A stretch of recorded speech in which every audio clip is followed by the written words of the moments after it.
Hello everyone, my name is Roya and today I'm going to be reviewing An American Decade by Richard Aronowitz, and this was sent to me by Accent Press because my friend Karen from the channel A Simple Cup of Tea works for them and sent this my way. So this is a historical fiction that follows a man named Christoph from Germany who goes to the United States and begins his career as a professional singer on Broadway.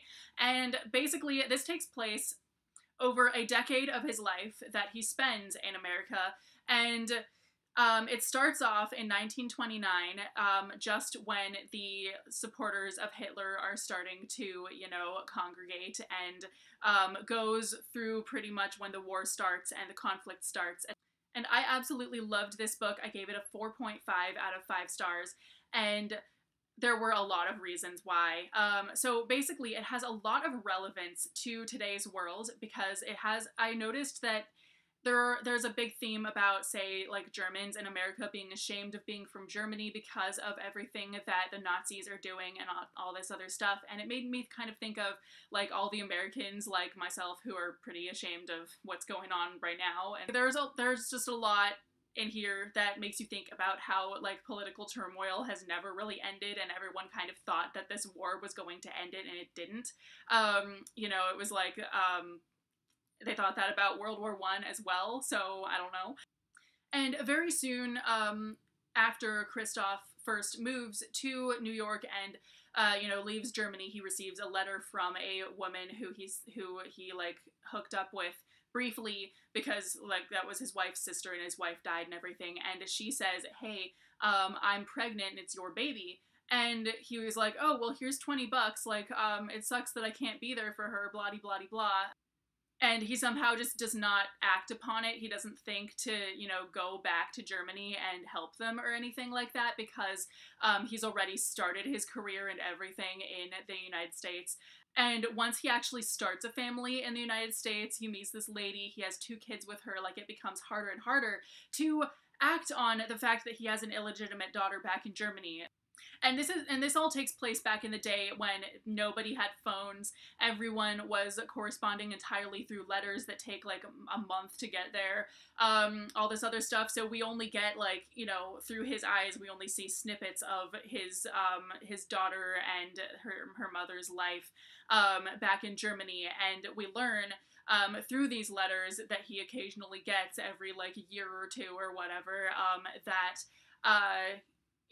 she's Jewish and possibly in danger and doesn't understand the conflict that's going on because she's a little girl, all this other stuff. So it's really, really fascinating and weird and terrifying.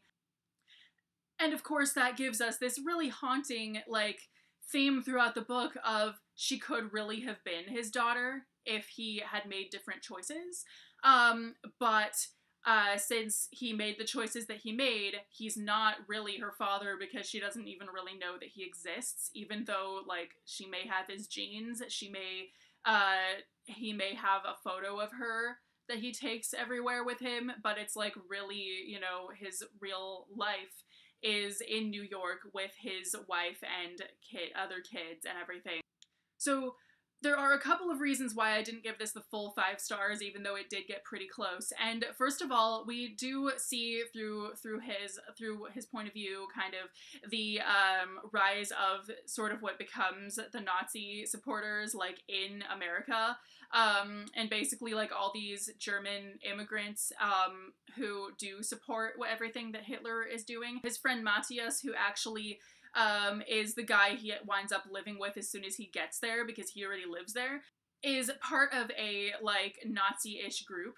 And automatically, like, as soon as Christoph learns about this, he goes, Matthias, what are you doing? This is a hate group. Like, you need to not do this and not be part of what they're doing. Like, I'm never gonna go to a meeting like this with you ever again, and like we can't be friends anymore, basically. And so I wanted to see more of like why it was that Christoph was so quick to go, I'm not gonna buy into this at all, like, I'm gonna end this friendship over this and everything, when it, like, so easily ensnared his friend. I wanted to see what it was in Kristoff's background or personality or what that really made him deny all of that automatically, like right off the bat, like without even thinking about it, when he's the kind of person who would not even tell his new wife about his illegitimate daughter for like years. And then I also felt like his new wife seemed very underdeveloped for being such a significant character in it. Like, we really don't get to know her at all. They kind of just, like, he asks her to marry him, like, only, like, a very short time after first meeting her, and they kind of just are like, yay, okay, let's have kids and stuff. So I kind of felt like that was a little bit too, you know, I mean, I know that back then people didn't really date and live together or anything before they got married, but, since he knew her for such a short time, and then we really don't get to know her very well in this book at all, and I kind of thought that was weird because she is in it quite a bit.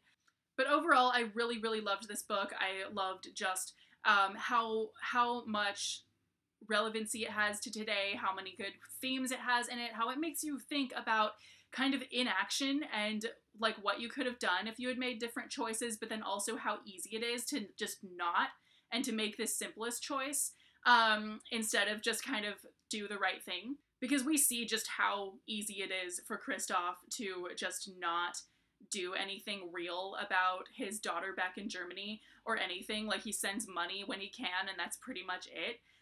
Like, he doesn't even tell his new wife about her at all. And all the stuff about his singing career is also super interesting because, I mean, as a musician myself, it's like weird because you kind of know how all that stuff goes, about how you can't really take a break from your constant performing sometimes because, like, people might forget about you, the venues might forget about you, etc., etc. And it's kind of weird how much that's still like today, and it's like that in this time period that this book takes place in. So that was really, really interesting as well. So anyway, thank you guys so much for watching. Let me know if you've read this book and what your thoughts are, and I will see you very soon with a new video. Bye!